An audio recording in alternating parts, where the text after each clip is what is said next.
Most founders think that they have some revenue problem, but it's really a clarity problem.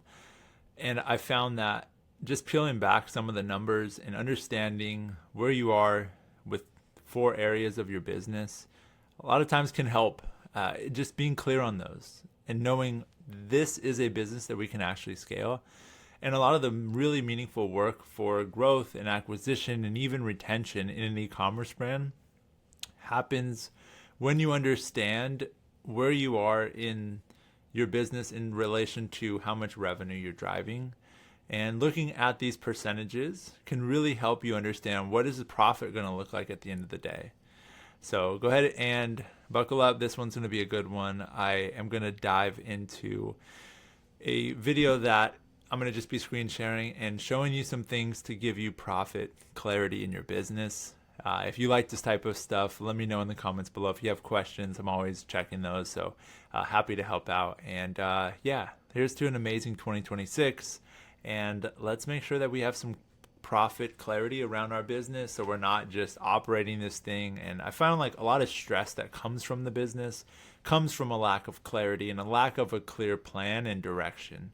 All right, I'll see you guys in this episode. And like I said, let me know in the comments below if you have any questions around some of the things I'm teaching on and talking about. Always happy to make more videos and give you guys more help as you're growing your Shopify store past $1 million a year. All right. Hey, my name is Joe, and this is going to be a video all about profit clarity for Shopify store owners. If this is your first time to my channel, all I do is help people break their first $1 million on Shopify, and this SlideShare is going to be no different. I'm going to be talking to you about why having this complete clarity on your Shopify store is going to absolutely help you on your journey. And I've seen it a bunch of times, and that's why I'm making this video, is because so many store owners that I've talked to in the 100K a year to say 900 to a million, sometimes even 2 million a year range are not making any profit, although they do have revenue. And that sucks. So I'm going to help as many people as I can with this one. So all in all, revenue is a lie. This is Marco Simonis. If you've ever seen the show The Profit, it's a great show, by the way. I don't know if they still do it, but I recently saw him on another podcast, I think with the Corner Office. He does stuff on YouTube. Anyways, he used to go into people's businesses and help them realize that, hey, there's some things that are broken in your store. And in order to fix that, here's some things that you're going to need to do.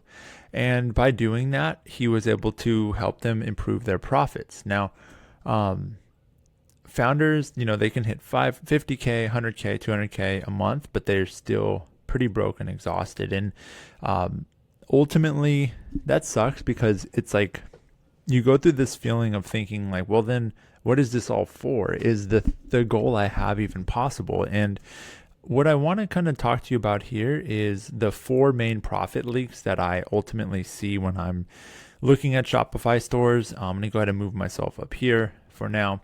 And number 1 is going to be the culprit of overspending on acquisition. This looks like your marketing spend and the cost you're spending to get that customer, which boils down to the cost you're paying to get traffic to your site.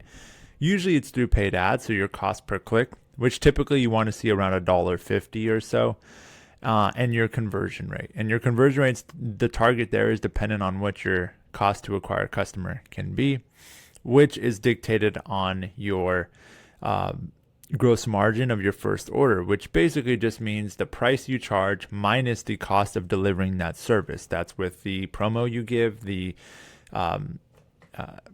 cost of your goods and the packaging and everything, and the shipping to the customer, which leads me to underpricing.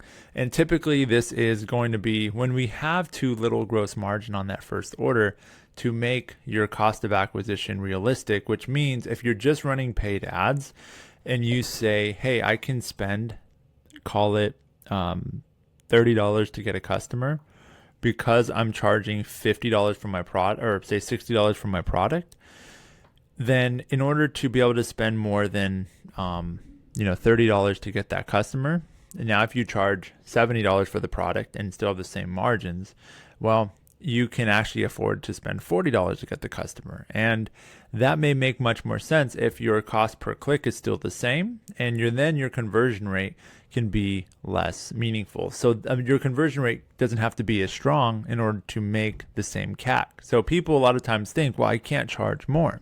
When in fact, I've actually seen pricing be one of the biggest levers that you can move in an e-commerce store, especially for a Shopify store that's doing under $1 million a year, but is doing over 5 to 10K a year or a month already.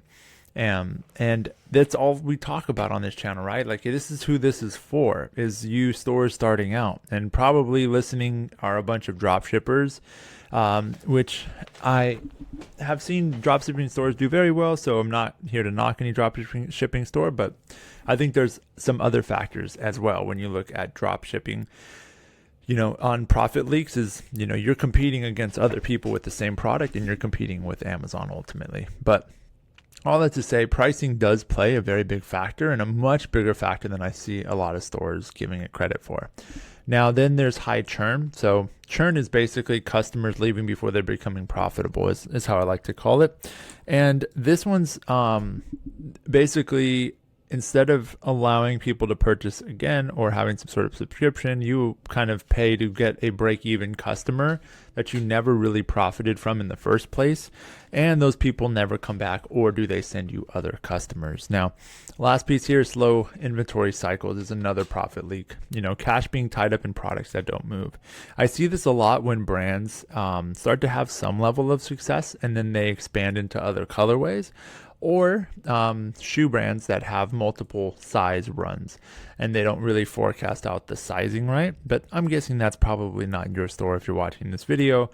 I'm assuming this is because you bought a bunch of products that you thought you were going to sell and wanted to have a complete product line, when in fact starting with a single product store is actually a good thing, because then you learn all of the details and the ins and outs of your business on what it truly takes to market one product, so that when you think of marketing and selling another product profitably, you can second guess it. And I think wholeheartedly with one product you can go past $1 million a year. If you absolutely adding more products is usually ideal, to have one hero and then having other products that are more upsells or cross sells. But ultimately, the real stress you feel isn't really the workload. I think it's important to note that here, and that's why I added that in. It's actually what I call financial fog. So when you don't understand true profit, every decision you do kind of feels risky, and it's easy to just look at revenue and not be interested in going into the numbers too deep, because maybe it's not part of your identity. Maybe you're somebody who's more on the creative side and you're not as prone to be open to going into the numbers side of the business. But I'm here to tell you that it is absolutely worth it. As somebody who started on the creative side of the business, started as a designer and editor and creative, I then moved into the financial side, and it was an identity shift that I ultimately had to make. I just did another video on the identity as an operator and founder of a Shopify store and how important that is in your success. And I was just telling a friend of mine how there was a time where I actually took on this identity of being somebody who was into the numbers. I have these glasses whenever I'm doing financial accounting work. They're technically blue light blockers, but I use these because I don't know, it just reminds me of a CFO would use these, or they're shooting glasses, to be honest. But I got these. I had a MacBook Air so that I couldn't do design stuff on it, and I had to do more financial type stuff because I wanted to have. And I read tons of books. I read a lot of Straight Numbers, Big Profits by Greg Crabtree, and read Profit First, read, what other books did we read? It was math for people who don't do math. There's all these different books I read, and ultimately got very comfortable in the numbers side of the business because I wanted to understand that and be able to do more creative work. And so I think it's important also to not tie your identity to the fact that you're just not good at numbers. So there's 4 levels of profit clarity, and I like to define them as, guessing. So this is like no tracking, no contribution margin. You rely on Shopify dashboards and hope for the best. And by Shopify dashboards, I don't mean Shopify reports in the reporting tab, which I'm a big fan of if you watch this channel at all. But I'm talking about like you're looking on the homepage and you're like, oh, thinking that your returning customers is that returning customer number they show you there. And not really understanding, the impact of everything. Level 2 is going to be reporting. So you have data scattered across Klaviyo, Facebook ads, and QuickBooks, and you see numbers but don't know what they mean. Kudos to you if you have QuickBooks set up and you're integrated with Link My Books and Shopify and all of that. If not, go ahead and and you should definitely fill out the link below to join the challenge. Or at least apply and chat with me if you have a store doing over 5K a month. I do this like free 5-day challenge to help Shopify stores fix their profit leaks, but let's hop on and I can kind of give you some more clarity around what I mean with the QuickBooks side of things, because if you're not looking at that on a monthly basis by the 10th of the month for the previous month, well, you're probably leaving at least a couple grand on the table each month if your store is doing over 5K a month. Understanding is level 3. So you understand contribution margin, you understand retention curves, which basically says like, here's the amount of people who are coming back each month after you bought, and CAC payback and subscriber value. And CAC payback is basically if you spent $50 to acquire a customer, at what month do you earn that money back and break even? Ideally, we're breaking even on first month, and everything after that is profit. And you see what's working. And level 4 is going to be operating with clarity. This is the entire business becoming calmer. You scale ads more confidently, improve subscriptions strategically, and move with certainty. This is where we ultimately all want to get to. So kind of look at this, take a screenshot of this, kind of ask yourself, spend a minute or so and ask yourself, what level of profit clarity do I currently have in my business, in my Shopify store? And here's finally the 3 numbers that drive profit. And we have contribution margin. So this is the money left after product cost and shipping and discounts. And then we have CAC payback windows. So how long it takes for a customer to become profitable.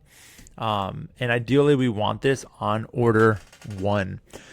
The days of us being able to say, hey, we're going to kind of float it and just lose money on first order and then eventually we'll make it back. The days of that are pretty much gone unless you have a absolute dang good subscription offer that with data people are going to come back for. I would figure out how to either charge more or make it more appealing before you look at losing money on acquisition. And lastly, we're going to have subscriber value. So this is what subscribers worth over 60 and 90 days. And what I like to look at here is what is the profit per subscriber. I listened to an interview actually with the founder of ButcherBox, and he was talking. They had him on the Alex Hormozi YouTube channel, and he was talking about the main thing they look is profit per box. That's like their main metric, and looking at that over a 30, 60, 90-day period is just so valuable, because you then, if you have a subscription first business, you begin to understand what can we spend to acquire, what is the value of our subscriber, and then that helps you to understand CAC payback windows in a really nice way.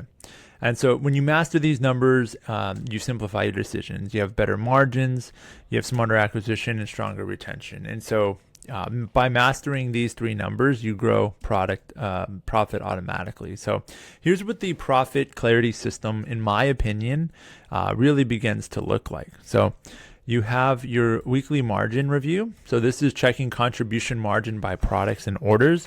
It shows you what to raise prices on, what to stop, and prioritize what to put on your homepage. Make sure you have ads running to things, because you may have a product that's naturally getting 10, 20 sales a week, and that product has really great margins, but we're not putting any ad spend behind it because it's never really been a hero product. But by doing this, you begin to understand that product has amazing margins. Next is going to be number 2. This one, we're going to look at payback analysis. We're going to monitor CAC and break even timing. So I want to understand at what day do we break even on average in the with the cohort of people. So you want to look at by cohorts. Cohorts just meaning groups of people that bought in January, in February, in March, in May, So in the month of January, when did those people become profitable?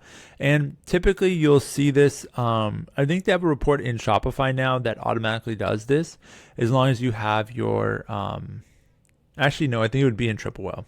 Or there's a really good app called, what is the app called? It is called Lifetimely. Lifetimely is a really good one. I don't know how expensive they are at the time of recording this, but they are that was like the OG lifetime value app that I remember using back in the day. Then they have subscription audits. So analyzing churn, retention, upsells in the first 90 days.